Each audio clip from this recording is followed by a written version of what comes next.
Hello and welcome to this special anniversary edition of the Electronic Cafe. Now, as you know, most of the time Mark and I have been looking at albums that are 40 years old.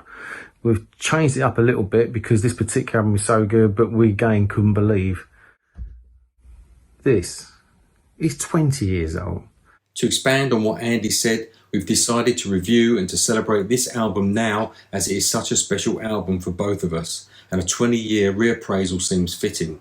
Yeah, the debut album by Killers, Hot Fuss, it was released on June the 7th, 2004, and then in the US about a week later on Ireland. It's incredibly influenced by new wave and post-punk, as we know.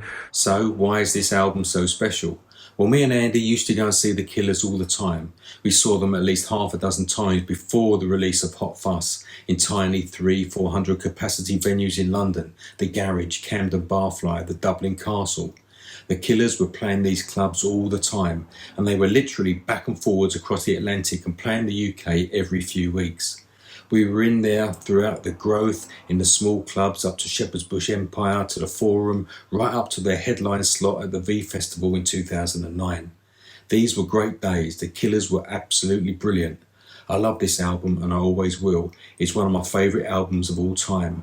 But personally, something died for me in that field in V Festival in 2009 with 50,000 other people championing the band.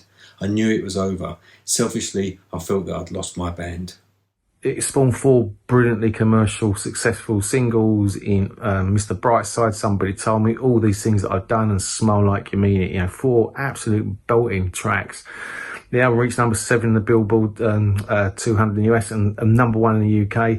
And as of December, I think 2012, it had sold something like 7 million copies. You know, so for a debut album, incredibly successful. The Killers were a success in the UK before the rest of the world. Probably because they toured their asses off over here, and they also referenced so many great British artists as their influences. The Smiths, Morrissey, Joy Division, New Order, Duran Duran, U2, The Cure, even Dire Straits. What people may not know is the first version of Hot Fuss was totally scrapped after the band heard the Strokes' This Is It album, and the only song remaining from that first aborted session is Mr. Brightside. The album went, and its first 3 singles went on to go on 5 Grammy Award nominations at the 47th Annual Grammy Awards. It's amazingly successful for a debut album. For me personally, I don't think they've bettered it. I mean, I know some people might argue, Sam's Town, blah, blah, blah. And look, it's all very subjective. The Killers took their name from the fictitious band in the 2001 New Order video for the song Crystal. Check out the video. And for Hot Fuss, they used the backing group The Sweet Inspirations, who were famously Elvis Presley's backing singers right up until his death in 1977.